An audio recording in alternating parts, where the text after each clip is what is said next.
Hello everyone, my name is Unreal Khan and welcome back to Hearts of Iron 4, The Fire Rises. Today we are doing something different. We are doing an after-action report of a series that I have not done yet, but I have done so off-screen. However, I figured I would show this because apparently there's a update reported by one of the TFR devs, one of the mod devs, that's coming out tomorrow, which technically is later today because it just hit midnight less than 30 minutes ago.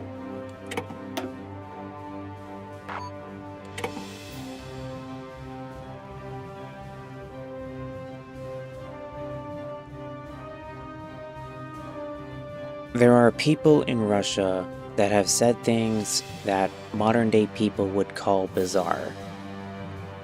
There have been regular people who even say things that us Westerners just don't understand, but that's because, well, they live in the East. Our ways of thinking are always going to be so diverse. However, when it comes to people like Alexander Dugin, it's a whole lot weirder. Today, folks, I present to you an after-action report of a scenario where Alexander Dugin managed to realize his destiny as the supreme leader of a greater Russia, but not just any Russia, the Eurasian state. Through a series of unfortunate events, the world has transformed beyond what he could understand, beyond what the average Joe in America, China, and Russia would understand. However, in the eyes of Dugin, as he came to reflect on this on July 12, 2035, he realizes it was for the good.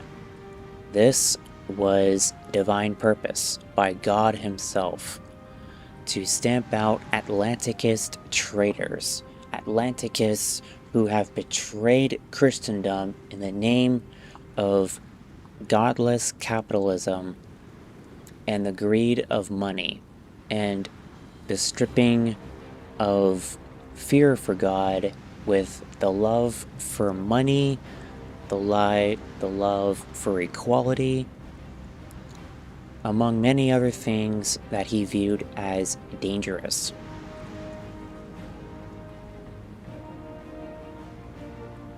In the eyes of Westerners, he was nothing but a rambler before the First European War, led by Vladimir Zhirinovsky, attempted to restart the whole Russian Empire under the Romanovs. He failed. And guess who stepped in the plate? Dugin. Him, with his Eurasianist beliefs, managed to restore and rekindle the fiery patriotism and hatred within the Russian hearts. From there, they restored order and crushed the Atlanticist threat that is NATO. Disclaimer, this video covers topics and covers events that involve real people, real events, real organizations. What I just said there, I lost track of time, so please forgive me. I do not support the destruction of society or supporting criminal organizations. I don't do that. This is clearly meant for entertainment purposes. I do not support radical ideologies or evil people or anything like that. This also covers a variety of political events and real life events which I have no involvement in or any support of in case they involve like massive death and destruction. I do not support that. This is for entertainment purposes. Thank you. So, The Atlanticus, which started all the way in Washington, D.C., in the United States, during the Cold War, only accelerated after the defeat of Nazi Germany, and initially starting in Western Europe. Once the Soviet Union fell, it spread through Scandinavia, the rest of the Balkans, and even got into Ukraine and the Baltics. This threatened Russia, who wanted to kick back against them under Vladimir Putin. However, his methods were not the best, as Vladimir Zhirinovsky pointed out shortly after his death. Eventually, when the Western world collapsed into the fire that is the Second American Civil War,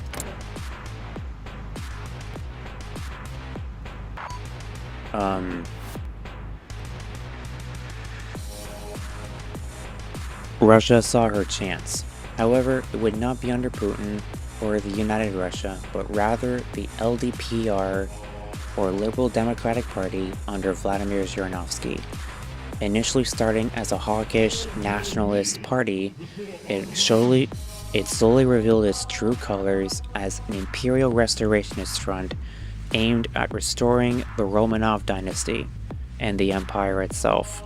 However, NATO defeated them, but while it has stopped a monster breathing down their necks, it only allowed the creation of one worse: Alexander Dugin and Eurasia.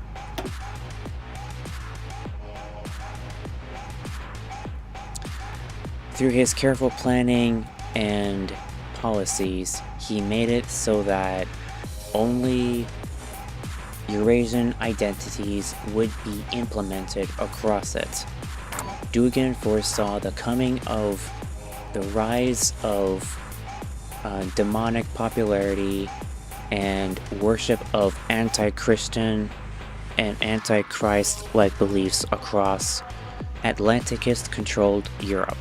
So under his directive, he will abolish all that they have practiced and replace it with orthodoxy and his crazy Eurasianist beliefs.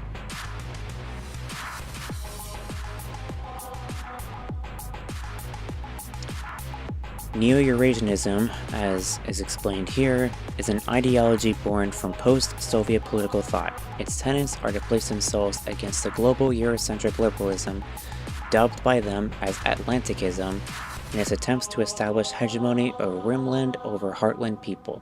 They oppose uniformization of mankind, and instead focus on cherishing and safeguarding cultural and ethnic diversity of the continent. Staunchly anti-capitalist and pro-collectivist, Eurasianists will seek all methods possible to unify Eurasia and protect it from Atlanticist threats.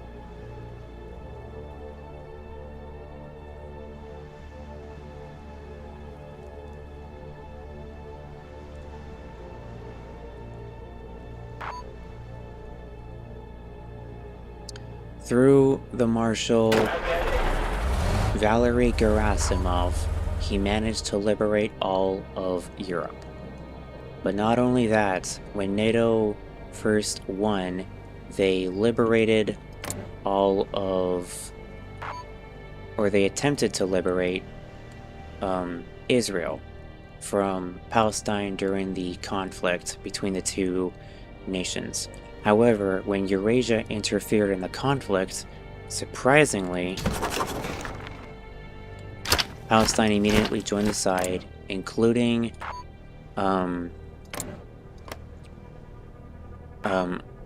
Iran for some reason. Iran joined their side. But also the Jamahira in Libya also joined their side. Initially, Dugin did not want either of them on his side, but he appreciated their assistance. They definitely distracted most of NATO's forces along the way. Whereas the Desert Wars of World War II distracted the Axis powers, this Desert War was what distracted NATO and the Atlanticists from their liberation. of anti-Christian beliefs. However, Dugin is not alone. While he has liberated all of Europe, specifically, he only liberated those that were part of NATO. There are some that used to be part of the European Union and the United Nations, and those who value Atlanticist beliefs that have valued neutrality over participation in the crusade.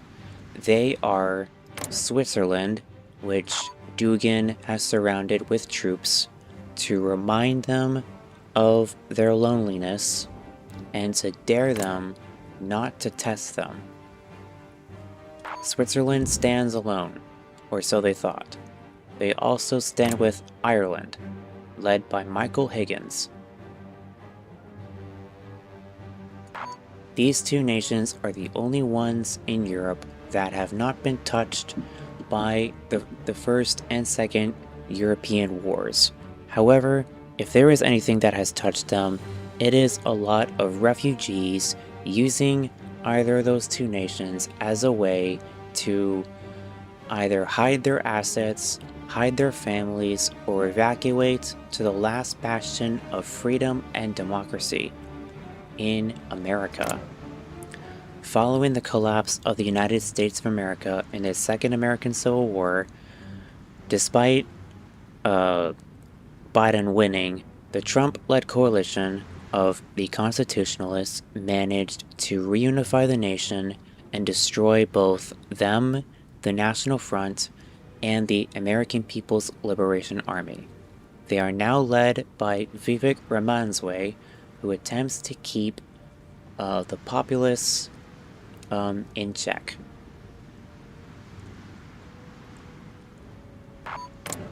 Canada remains neoliberal under Mary Simon, who is also led by Mark Carney. The two have yet to consider recreating NATO. However, given the circumstances of Eurasia, there is a chance they will only do regional defense. Speaking of regional, Mexico has also fallen into a civil war of her own, and the Zapatistas in the southern region managed to reunify it under anarcho-communism. Central America lies under Daniel Ortega's iron fist of left-wing nationalism. Colombia reigns under Antonio Garcia, and Venezuela, nothing ever happens.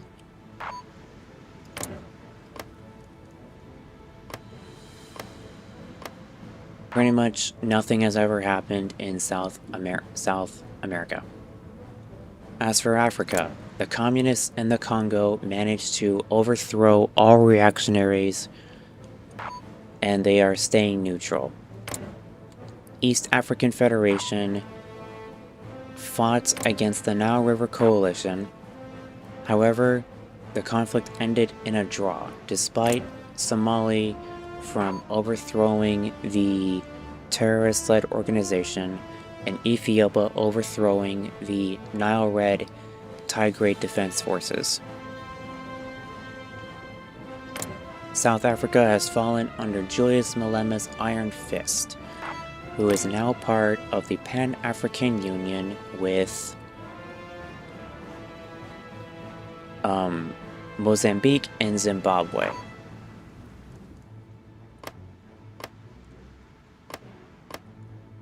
They have also annexed Lesotho and Swaziland into their territory.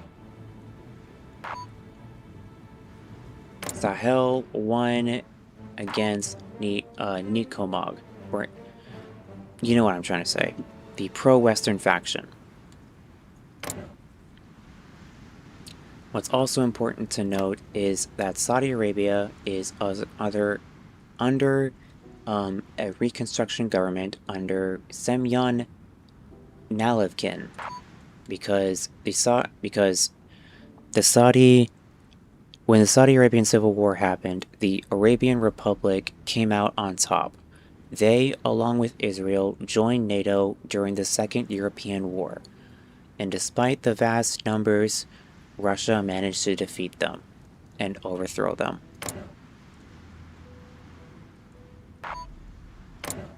Semyon, as much as he wanted to join the military alliance, cannot do so. The reason is because he is focused more on rebuilding the nation. In reality, reports are coming in of forced conversions to Eastern Orthodoxy across the region. Don't mind these cursed portraits.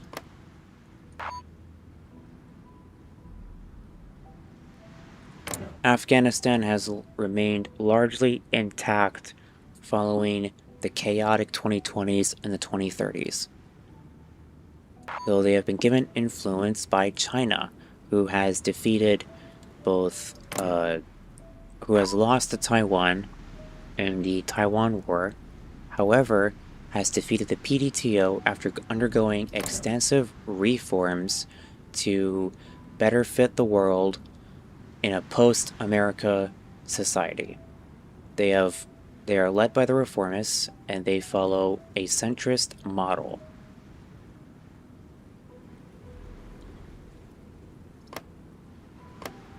While they are centrist, many of their allies are still, unfortunately, practicing communism. Even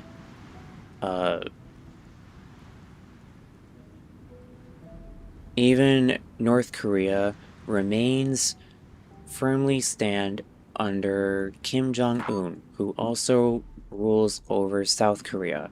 They unified, and they have not undergone any reforms. China sees them as an independent country, though because their usefulness as a buffer state has essentially run out, it is entirely possible China might overthrow the Kim dynasty and replace it with a more favorable regime to China and to the world. Japan is under the Communist Party of Japan. They have kept the emperor alive under the guidance of China, following the historical example of redeeming the Emperor Puyi from World War II for his participation in various war crimes against the Chinese people. They have followed the exact same example when it comes to Japan. Here, they have spared the imperial family after doing extensive research. They were not involved in the Great Asian War, and were not necessarily involved in World War II either, so they're still alive. However, the LDP, the CDP, have been effectively reduced to controlled opposition. The Communist Party Japan reigns supreme under scientific socialism. India has fallen into their civil war. It is unknown exactly who will come out on top, but it remains to be seen whether China will intervene in this or not. Also, Pakistan reunited with Bangladesh.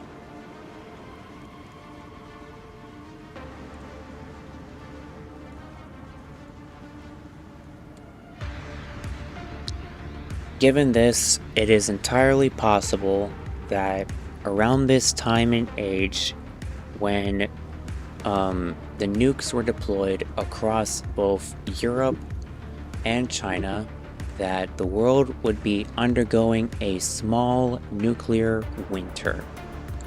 By this time, temperatures would slightly decrease to about 4 degrees Celsius, which wouldn't be much, but if you really look at it, it actually does a lot.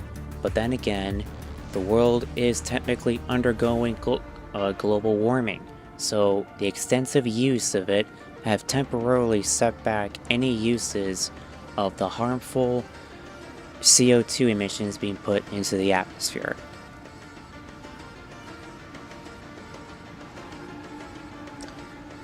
Pakistan has pretty much emptied most of her nuclear exchange following their attacks against India in the Great Asian War.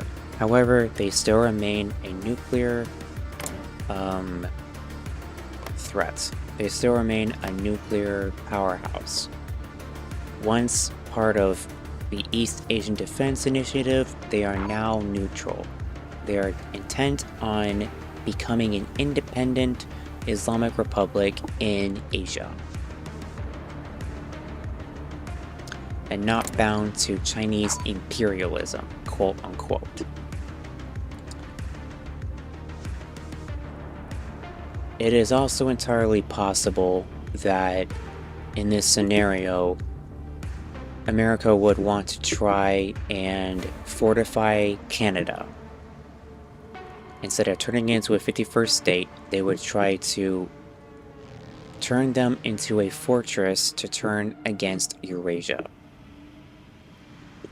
However, it remains to be seen what happens in this bizarre outcome of a world where Russia owns all of Europe under Alexander Dugin. This is my after action report. I know my saves are gonna break once the update comes out, but yeah, I hope you all enjoyed this video. If you have any feedback you want to give, feel free to share them. Otherwise, I hope you all have a good day. Thank you, and have a good day. Bye-bye.